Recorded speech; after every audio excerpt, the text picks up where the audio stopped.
পারবি কি, কিভাবে সফল হব, এরকম প্রচুর প্রশ্ন নিয়ে এক জার, রাশিয়ার রাজাদেরকে বলা হয় জার, এক রাজার মনে এরকমই 3টে প্রশ্ন এসেছিল যে সঠিক সময় কোনটা, সঠিক মানুষকে, আর সঠিক কাজ কি হবে। যদি জেনে নিতে পারতেন তাহলে উনি কখনোই আর বিফল হতেন না। অর্থাৎ আমার মনে হয় এই 3টে প্রশ্নের উত্তর পেলে আমরাও সবাই সফল হব। আর এই সফলতার জন্য লিও টলস্টয়ের লেখা 3 কোশ্চেন্স যে গল্পটি আছে, 4th সেমিস্টারে আছে। 4th সেমিস্টারে যে ইংলিশ বি রিম নামে যে বইটা, তাতে যে লেসনটি আছে তা 3 কোশ্চেন্স। সেই 3 কোশ্চেন্স হচ্ছে, what is the right time, and who is the right person, and what is the right job. এগুলো যদি জানতে পারি তাহলে আমি সঠিক সময়ে সঠিক মানুষের সাথে সঠিক কাজ করে সফল হব। তো সেই যে রাজার কথা বলছিলাম, রাজা কিভাবে তার উত্তর পেলেন, কে উত্তর দিল, কখন দিল, কিভাবে হলো, এই নিয়ে একটি গল্প আছে।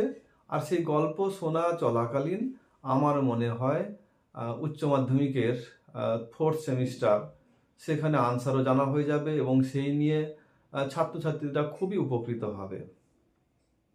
তো এইরকম 3টে প্রশ্ন রাজা ঘোষণা করলেন যে যে উত্তর দিয়ে দিতে পারবে তাকে ভালো পুরস্কার দেওয়া হবে। তো সঙ্গে সঙ্গে সবাই এগিয়ে এলো, ভালো ভালো ভালো জ্ঞানী মানুষরা এগিয়ে এলো।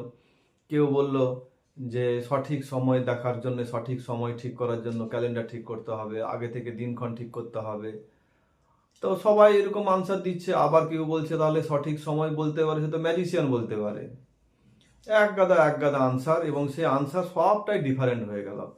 তখন রাজা কাউকে আর পুরস্কার দিতে পারলেন না। কিন্তু রাজার মনে যে 3টে প্রশ্ন, সেই 3টে প্রশ্ন থেকেই গেছে, উত্তর পাচ্ছেন না। সেই কারণে ঘুরে বেড়াচ্ছেন, কি করবেন। তার একদিন মনে হলো যে এক হারমিট হচ্ছে ঋষি বলি, যারা খুবই একদম লোনলি লাইফ লিড করেন, যারা অনেক দূরে চলে যান। তো সেরকমই একেবারে যে হারমিট, সে থাকতো এক নির্জন জায়গায়, সেখানে যাবেন। এখন সে হারমিট হয়েছে কি, খুবই জ্ঞানী বটে, কিন্তু তিনি সাধারণ মানুষের সঙ্গে দেখা করেন, যোগাযোগ করেন। উনি খুব ধনী ব্যক্তি বা খুব জ্ঞানীগুণী ব্যক্তি, তাদেরকে উনি অ্যাভয়েড করে চলেন। তো সেরকমই ভাবে রাজা বুঝতে পেরে গেছেন যে উনার সঙ্গে দেখা করতে হলে তাহলে খুবই সাধারণভাবে যেতে হবে। উনি যেখানে বাস করেন সেখানে যাওয়ার সময় রাজা কি করলেন, তার বেশভূষ এই সমস্ত চেঞ্জ করলেন এবং তার ঘোড়া থেকে নেমে সবাইকে বনের মধ্যে থাকতে বললেন। উনি একা চললেন সাধারণ পোশাকে। গিয়ে দেখেন যে রাজা হারমিট, ওই ঋষি, উনি তার মাটি খুঁড়ছেন গাছ লাগাবেন বলে। তো উনি করেই যাচ্ছেন, কাজ করেই যাচ্ছেন। হারমিট তাকে জিজ্ঞেস করলেন, ঋষি জিজ্ঞেস করলেন যে আমি এসেছিলাম আপনার কাছে, মহান ব্যক্তি আপনি, আপনি জ্ঞানী মানুষ, আপনি আমার 3টে প্রশ্নের উত্তর দিতে পারলে খুবই খুশি হব। 3টে প্রশ্ন উনি বলেই ফেললেন যে সঠিক সময় কোনটা, সঠিক মানুষকে, এবং সঠিক কাজ আমার কি হবে যাতে আমি সফল হতে পারি। হারমিট কোনো উত্তরই দেন না, উনি সে মাটি খুঁড়েই যাচ্ছেন। এদিকে দিনের যেই গরম, বা হারমিট খুবই রোগা পাতলা ছিলেন, তো সেই জন্যে উনি কাজ করাতে হাঁপিয়ে উঠেছিলেন, অর্থাৎ ওনার রেস্টের দরকার ছিল। রাজা কি করলেন, তার কোদাল নিয়ে উনি মাটি কোপাতে লাগলেন, যাতে হারমিট একটু রেস্ট পেলে, বিশ্রাম যখন দেবেন তখন হয়তো রাজাকে আনসার করবেন, এইরকমই উদ্দেশ্যে। কিন্তু হারমিট কোনো আনসার করেন না। আর জার বানানটা এখন বলে দিই, TSAR, জার, রাশিয়ার রাজাদের জার বলা হয়। তো সেই জার বা যে সেই রাজা, উনি কি করছেন, মাটি খুঁড়ছেন। তো অনেকক্ষণ করার পরে তার মনে হলো যে না, উনি তো কিছুই বলছেন না। হঠাৎ করে দেখলেন যে যেন জঙ্গল থেকে কেউ একজন আসছে। তো বুঝতে পারলেন, দেখলেন দুজনে, হারমিট এবং রাজা, যে জঙ্গল থেকে একজন বেরিয়ে এলো। সে বুকের কাছে এরকম হাত দিয়ে রেখেছে এবং তার রক্তপাত হচ্ছে। তো তাকে দেখে রাজা এবং হারমিট দুজনেই খুবই ব্যস্ত হয়ে পড়লেন। তাকে সেবা করতে হবে, নাহলে তো মানুষটা মারা যাবে। যাই হোক, তারা কি করলেন, তাদের কাপড় চোপড় দিয়ে, পরিষ্কার সুন্দর কাপড় দিয়ে ওই যে আঘাতপ্রাপ্ত জায়গাটাকে মুছে দেওয়ার চেষ্টা করছেন, রক্ত যাতে বন্ধ হয় চেষ্টা করছেন। তো সব শেষমেশ ওনারা কি করলেন, ঘরে নিয়ে এসছেন। ঘরে নিয়ে এসে গরম জল এবং সুন্দর করে মুছে টুছে দিয়ে দিতে ব্লাডটা বন্ধ হলো, অর্থাৎ আর রক্তপাত হচ্ছে না, বন্ধ হলো। তো তখন কি হয়েছে, এই করতে করতে রাত হয়ে গেছে। যখন রাত হয়ে গেছে তখন একটু সে ভালো হতে হারমিট কি করলেন, তাকে খেতে দিলেন, খাওয়ার দাওয়ার জল টল খেয়ে এবার সে ঠিক হতে একটু ঘুমিয়েই পড়েছে। আর যখন অনেক রাত হয়ে গেছে, রাজাও সেখানে বসে বসে ঘুমিয়েই পড়েছেন। ব্যাস, কি হয়ে গেছে না হয়ে গেছে আর কিছুই জানার নেই। ভোরবেলা রাজা উঠে দেখেন যে ওই যে মানুষ যার রক্তপাত হচ্ছিল, সে এবার কি হয়েছে না, পরিষ্কার পরিচ্ছন্ন লাগছে। সে উঠে এখন রাজাকে বলছে, আমাকে ক্ষমা করে দিন, আমি আপনার বড় শত্রু ছিলাম।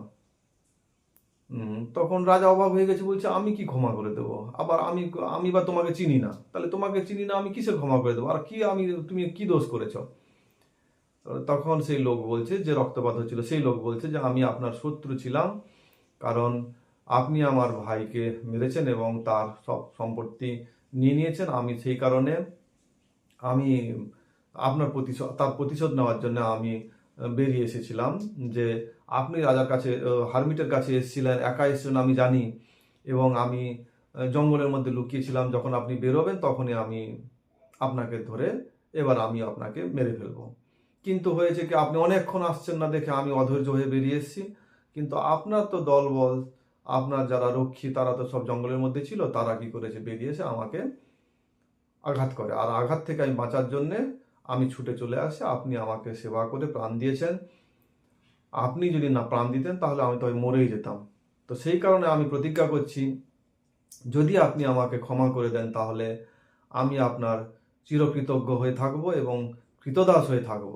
আমি আমার ছেলেকেও বলবো যে সেও যেন আপনার কৃতদাস হয়ে থাকে, যদি আপনি আমাকে প্রাণ দেন। রাজা দেখলেন, খুব তাড়াতাড়ি তো তাহলে সমাধান হয়ে গেল। যখন তুমি আমার বন্ধু হয়ে গেলে, তাহলে এক কাজ করব, আমি আপনাকে ক্ষমা করলাম এবং আপনার যা কিছু সেবার জন্য, অর্থাৎ আপনার ভালোর জন্য আমার ডাক্তারকে আমি আপনার কাছে পাঠাবো। আর আমি আরও প্রতিজ্ঞা করছি যে আপনার সমস্ত সম্পদ সব ফেরত পেয়ে যাবেন। ব্যাস, এই কথা বলাতে দুজনের মধ্যে ভালো বোঝাবুঝি হয়ে গেল। তখন রাজা করলেন কি, না এবার তো আমাকে বাড়ি ফিরতে হবে, ভোর হয়ে গেল, মানে একদিন কেটে গেল, এবার আমাকে বাড়ি ফিরতে হবে। হারমিট কোথায়, সেই ঋষি কোথায় খুঁজতে খুঁজতে দেখেন যে গতকাল যেখানে সেই বেড করেছিলেন, অর্থাৎ মাটি কেটেছিলেন, মাটি কেটে ওখানে বীজ বপন করবেন, তো গিয়ে দেখেন যে রাজা সেখানে সেই হারমিট হাঁটু গেড়ে বীজ বপন করছেন।